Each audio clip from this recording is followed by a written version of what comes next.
अस्सलामुअलैकुम मढ़ला फ़िफ़ान। तो क्या हालचाल हैं और कैसे हैं आप सब। जब भी हमारे सारे काम हो जाते हैं तो कोई ना कोई काम हमारा वेट करता रहता है कि आओ बैठी क्यों हूँ, काम में लग जाओ। आज कुछ मेरे साथ ऐसा ही हुआ। 12 ही बज रहे थे और मेरे सारे काम ख़त्म हो गए थे और कुछ सब्ज़ियाँ और चिकन आके पड़े हुए थे जिसे अभी मुझे रखना था।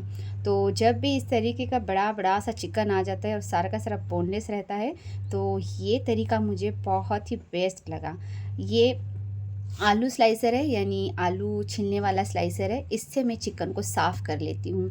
कभी कभार इसमें जो वुडन स्टिक आते हैं वो भी इससे बहुत अच्छे से निकल के आ जाते हैं। जो भी छोटी छोटी सी चर्बी रहती है एकदम पतली पतली सी, वो भी निकल के आ जाती है स्लाइसर के साथ। एक दिन क्या हुआ था, मेरे हस्बैंड ने इस तरीके से बड़ा बड़ा सा चिकन लेके आए थे और उसमें एकदम वुडन स्टिक चिपक के आ गए थे।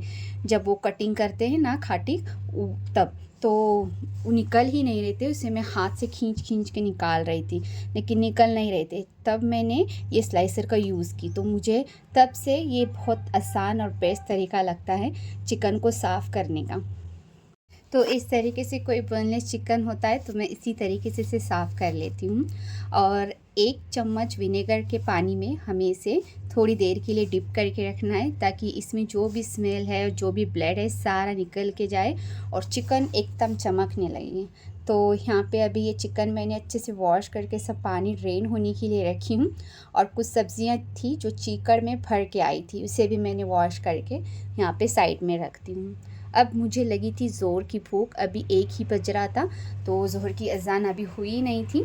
तो सोची अभी मैं खाना खा लेती हूँ। तो यहाँ पे सिंपल सा लंच था तो साथ में मैं ये तली हुई मिर्ची ले लूँगी साथ में। जब भी ये सिंपल से कोई सालन वगैरह हो तो ये मिर्ची 4 चाँद लगा देती है हर सालन के साथ। अभी बस आलू की सब्ज़ी है, दाल है, रोटी और चावल भी लेफ्ट और था जिसे मैंने जीरा राइस बना के भून ली थी। थोड़ी सी दाल में मैं हमेशा घी ले ही लेती हूँ। दाल में घी डालने से बहुत ही अच्छा टेस्ट आता है। जैसे ही मेरा लंच ख़त्म हो गया तो और एक काम यहाँ पे मेरा इंतज़ार कर रहा था, जो कि मैंने चिकन धो के रखी थी। इसका पानी अच्छे से अब ड्रेन हो गया था तो इसे मैं एक एयर कंटेनर में डाल के फ्रीज़र में रख दूँगी। इस तरीके से चिकन को वॉश करके सुखा के रखेंगे तो चिकन में बिल्कुल भी स्मेल नहीं आएगी और फ़ौरन से हम इसे यूज़ कर सकते हैं। अब कोई धोनी वनी की ज़रूरत नहीं रहेगी। अब जो भी बर्तन है सारे मैं वॉश करके रख दूँगी, नहीं तो बर्तनों का ढेर जमा हो जाएगा शाम तक। जैसे ही अब मेरा खाना वाना हो गया है तो मैं यहाँ पे नमाज़ के लिए आई थी ज़ोहर के। तो ज़ोहर की नमाज़ अदा करने के साथ में मैं बैठ जाती हूँ कुरान शरीफ की तिलावत करने के लिए। लेकिन यहाँ पे आई तो मुझे यहाँ एक काम का इंतज़ार करते हुए दिखा जो ये 2 दिन से पेंडिंग में था। हम 2 दिन पहले फ़ंक्शन के लिए गए थे तो ये सारा कुछ पड़ा था, बैंगल्स, मेकअप का सामान। ये बैग मैं कैरी करके लेके गई तो सारा सामान मैंने साइड में कर दी हूँ, बैग खाली कर दी हूँ। अब किस तरीके से मैं अपना मेकअप का सामान ऑर्गेनाइज़ करती हूँ और कम बजट में करती हूँ, ये सारा कुछ मैं आपसे शेयर करूँगी। तो ये बॉक्सेस हैं जो बहुत ही कम बजट में रहते हैं, 250-300 के रेंज में रहते हैं और बहुत ही यूज़फुल रहते हैं। मैं इसे 5 से 6 साल से यूज़ कर रही हूँ लेकिन ये तस से मस नहीं हुआ, जैसे कि वैसा है। यानी कि एकदम रफ़ एंड टफ़ है। इसे हम वॉश भी कर सकते हैं, धुल भी सकते हैं, घिस के भी धो सकते हैं। बहुत ही अच्छे से इसका यूज़ हो सकता है और ये जल्दी ख़राब नहीं होते। और इसकी ख़ास बात ये है कि कम बजट में रहता है। 2500-3000 के बॉक्सेस लेने से अच्छा है 250-300 में काम चला लीजिए, क्योंकि बहुत सारा सामान इसमें आ जाता है। अभी मैं इसे स्प्रे करके अच्छे से सारा कुछ पोंछ ली हूँ और जो भी सामान लगने वाला नहीं है उसे मैं साइड में कर दूँगी और सारा सामान मैं इस ड्रॉर में ऑर्गेनाइज़ करके रख दूँगी। अब ये पहले वाले ड्रॉर में जितने भी ब्रशेस हैं और जो भी पेंसिल वाली चीज़ें हैं, यानी कि लाइनर, काजल, जो भी है, ये सारा कुछ मैं पहले ड्रॉर में रख दूँगी। अब दूसरी वाली ड्रॉर में जो भी फाउंडेशन है, लिपस्टिक है, लिप ग्लॉस है, जो भी हैं, जो मैं इसमें ऑर्गेनाइज़ कर दूँगी। तो जितना सारा सामान इसमें आ जाएगा उस तरीके से मैं इसमें रख दूँगी। अब तीसरी वाली ड्रॉर में हम जो भी कॉम्पैक्ट है और जो भी स्लिम चीज़ें हैं वो साथ में रख देंगे तो सारा सामान एक ही जगह आएगा, कोई भी चीज़ हमें ढूंढने की ज़रूरत नहीं पड़ेगी।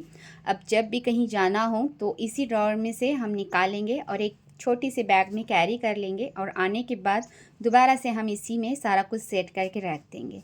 तो बजट फ्री है और बहुत ही काम की चीज़ है।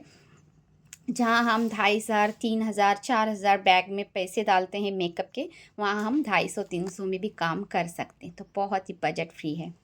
तो जैसे ये सारा कुछ काम ख़त्म होगा तो मैं बैठ गई थी कुरान शरीफ की तिलावत के लिए। ज़ोहर के बाद वाला टाइम मैं कुरान शरीफ की तिलावत के लिए रखती हूँ, क्योंकि इस टाइम में ना बच्चे घर में रहते हैं, ना हस्बैंड रहते हैं, और ना ही कोई काम इंतज़ार कर रहा रहता है, और ना ही कोई खाना पीना रहता है। खाना पीना सब कुछ ख़त्म हो गया है और नमाज़ भी हो गई। अब बस यहाँ पे कुरान शरीफ की थोड़ी देर में तिलावत करूँगी और उसके बाद मैं सोने के लिए जाती हूँ, क्योंकि सुबह 5 बजे से काम स्टार्ट होते हैं। तो दोपहर में आधे घंटे के लिए मैं नैप ले ही लेती हूँ। तो यहाँ पे मेरी कुरान शरीफ की तिलावत ख़त्म हो गई है। बस 15 से 20 मिनट में बैठ जाती हूँ और उसके बाद फिर मैं सोने के लिए चली जाती हूँ। अब आधे घंटे के लिए मैं नैप लूँगी और उसके बाद फिर मैं जो भी मोबाइल वाला वीडियो वाला काम हो या फिर किचन में कोई काम हो तो मैं वो कर लेती हूँ। अब यहाँ पे मुझे आज थोड़ी लेट हो गई थी, 4:30 बज रहे थे और बच्चों के आने का टाइम हो रहा था और मुझे आज नूडल्स मंचूरी बनाना था। तो ये जो पत्ता गोभी है मैंने इसे कट करके वॉश करके इसका पानी ड्रेन होने के लिए सही से रख दी थी। अब जैसे इसका पानी अच्छे से ड्रेन हो गया तो इसे मैं चॉपर में डाल के चॉप कर लूँगी एकदम बारीक बारीक सा। तो यहाँ पे ये अच्छा खासा चॉप हो गया है तो इसे एक पतीले में निकालेंगे। अब इसी चॉपर में हमें और कुछ तैयारियां करनी है। तो यहाँ पे मैंने 1 प्याज 2 शिमला मिर्च ली हूँ। इसे मोटा मोटा कट करेंगे और चॉपर में डाल के कट कर लेंगे।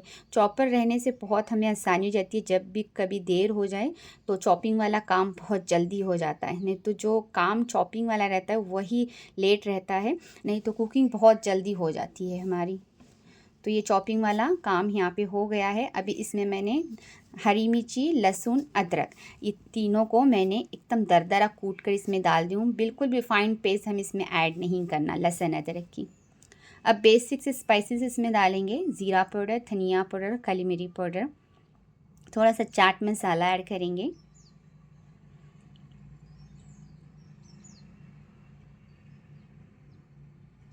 अब इसमें 4 चम्मच कॉर्नफ्लोर ऐड करना है और 4 चम्मच हमें इसमें मैदा ऐड करना है, यानी कि मैदा और कॉर्नफ्लोर की क्वांटिटी सेम रहेगी। अब थोड़ा सा रेड फूड कलर ऐड करेंगे जो कि बिल्कुल ऑप्शनल है। लास्ट में नमक ऐड करेंगे, थोड़ा सा सोया सॉस ऐड करेंगे। सोया सॉस डालना भी बिल्कुल ऑप्शनल है, अगर आपके पास है तो डालिए या फिर स्किप कीजिए। अब इसे अच्छे से मिक्स करते हुए हमें अच्छे से इसके एकदम ठीक ठीक सा बैटर बनाना है। अगर बैटर गीला लगे तो इसमें दोबारा से कॉर्नफ्लोर और मैदा डालना है, लेकिन साथ में ही ज़्यादा मत डालिए क्योंकि ये बैटर थिक हो जाएगा तो इसकी जो हम भजियाँ बनाएंगे तो एकदम हार्ड हार्ड बनेगी। तो पहले अच्छे से मिक्स कीजिए और उसके बाद दोबारा से अगर ज़रूरत लगे तो डाल दीजिए। अभी यहाँ पे मैंने ऑयल भी गर्म होने के लिए रखी थी, तो फ़ौरन से हमें अभी यहाँ पे गोभी को डाल देना है और फ्राई करना है एकदम छोटे छोटे बाउल्स में। अब जैसे ये फ्राई हो जाएगा तो इसे एक साइड कर देंगे। अब यहाँ पे हमें इसकी ग्रेवी के लिए तैयारी करेंगे। तो यहाँ पे मैंने नूडल्स भी उबलने के लिए छोड़ी थी जब मैं गोभी फ्राई कर रही थी। तो नूडल्स भी उबल गए तो इसे गर्म पानी से निकालेंगे, फ़ौरन से इसे ठंडे पानी से वॉश करेंगे और थोड़ा सा इसमें ऑयल डाल के हमें इसे रख देंगे। ऑयल डालने से नूडल्स एकदम खिले खिले बनते हैं, बिल्कुल भी चिपचिपे नहीं बनते। तो नूडल्स यहाँ पे ठंडे हो रहे हैं, तब तक और एक मसाला बना लेते हैं तड़के के लिए। तो यहाँ पे मैंने 1 प्याज, 1 शिमला मिर्च, थोड़ा सा अदरक और थोड़ी सी लहसुन ली हूँ। 1 इंच अदरक है, 5 से 6 कलियाँ लहसुन की हैं। अब इसे भी हमें दरदरा चॉप करना है, बिल्कुल भी फाइन पेस्ट नहीं बनाना लहसुन अदरक की, इसीलिए मैं इसी के साथ इसे चॉप कर लूँगी चॉपर में। तो जब भी चाइनीज़ की चीज़ें बनाओ तो लहसुन अदरक की पेस्ट मत यूज़ करो, दरदरा कूटा हुआ ही लहसुन अदरक का यूज़ कीजिए, उसी से इसका टेस्ट अच्छा आता है। तो मैंने सारी चीज़ों को यहाँ एकदम चॉप कर ली हूँ, इसे साइड में कर दूँगी। और एक यहाँ पे हमारी तैयारी रह गई है जो नूडल्स की और मंचूरियन की जान रहती है। तो यहाँ पे हमें 1 ग्लास पानी लेना है और इसमें 1 से 1.5 चम्मच कॉर्नफ्लोर ऐड करना है। अच्छे से इसका मिक्स घोल बना के रख देना है। जब भी चाइनीज़ वाली चीज़ें बनाओ तो ये घोल बना के डालिए, तभी चाइनीज़ की चीज़ों में टेस्ट आता है, थिकनेस आती है। इसे अच्छे से मिक्स करके इसे साइड में रख देंगे। तो सारी की सारी तैयारियां मेरी यहाँ पे हो गई हैं। नूडल्स उबल गए हैं, मंचूरी फ्राई हो गई है और कॉर्नफ्लोर वाला घोल भी है और तड़के के लिए भी मैंने तैयारी करती हूँ। तो यहाँ पे सारा कुछ ढाँप के मैं रख दूँगी और फिर असर की नमाज़ के लिए जाऊँगी। असर की नमाज़ पढ़ के फ़ौरन से मैं किचन में आ गई थी क्योंकि बच्चे घर आ गए थे। अब 5 मिनट का ही काम है क्योंकि ये जो नूडल्स और मंचूरियाँ हैं ये सारी चीज़ें गरम गरम ही अच्छी लगती है, ठंडी बिल्कुल भी अच्छी नहीं लगती। तो सारी मैं तैयारियाँ करके रखती हूँ और बच्चों के आने के बाद फिर मैं इसे तड़का लगा लेती हूँ। बच्चे जब तक फ्रेश हो रहे हैं तब तक ये बन जाता है। अब यहाँ पे बस जो हमने तड़का बना के रखे थे यानी प्याज, शिमला मिर्च, लहसुन, अदरक को चॉप करके रखे थे वो डाल देंगे। बस 2 सेकंड के लिए इसे सौटे करेंगे, बिल्कुल इसे पकाना वकाना नहीं है, इसे ऐसे ही क्रंची ही रखना है। अब इसमें शेज़वान चटनी जाएगी, टोमेटो सॉस जाएगा, साथ में थोड़ा सा सोया सॉस जाएगा। अब इसे अच्छे से मिक्स करेंगे और इसमें जो हमने कॉर्नफ्लोर की लहरी बना के रखे थे वो डाल देंगे। अब इसमें 1 ग्लास पानी ऐड करेंगे क्योंकि कॉर्नफ्लोर जैसे कुक होने लगता है वैसे ही ये एकदम थिक सा होने लगता है। तो थोड़ा पानी ऐड कीजिए जितनी आपको थिकनेस चाहिए। अब जैसे ही अच्छे से कुक हो जाएगा तो नमक टेस्ट करके देखेंगे, फिर हम नमक डालेंगे क्योंकि सॉसेस में नमक रहता है तो इसमें नमक की ज़रूरत नहीं रहती। अब जो हमने मंचूरी फ्राई करके रखे थे वो डाल देंगे, अच्छे से इसे मिक्स करेंगे। बस 2 सेकंड के लिए इसे पकाना नहीं है, बस मिक्स करना है। जैसे ये मंचूरियन मिक्स हो जाएगी तो इसमें नूडल्स ऐड करेंगे जो हमने उबाल के रखे थे। अब इन सारी चीज़ों को अच्छे से मिक्स करना है हाई फ्लेम पर। तो यहाँ पे मैंने रेड फूड कलर थोड़ा सा ऐड की हूँ, थोड़ा सा नमक और शुगर नहीं है तो हनी ऐड कीजिए। हनी या शुगर ज़रूर से इसमें डालना चाहिए क्योंकि जो बाहर टेस्ट रहता है इसी से आता है। अब यहाँ पे इसे अच्छे से मिक्स करेंगे हाई फ्लेम पर और थोड़ा सा हरा धनिया डाल के गर्मा गर्म नूडल्स मंचूरी सर्व करेंगे। बच्चों की फरमाइश बहुत थोड़ी थोड़ी रहती हैं और बहुत ही आसान रहते हैं जिसे हम बहुत मुश्किल समझ लेते हैं। तो आप भी ये रेसिपी ज़रूर से ट्राई कीजिए। अगर वीडियो अच्छी लगी हो, यूज़फुल लगी हो तो एक लाइक तो ज़रूर से कीजिए और मेरे चैनल पर न्यू हो तो सब्सक्राइब कीजिए। तो मिलते हैं नेक्स्ट वीडियो में। Thank you for watching my video.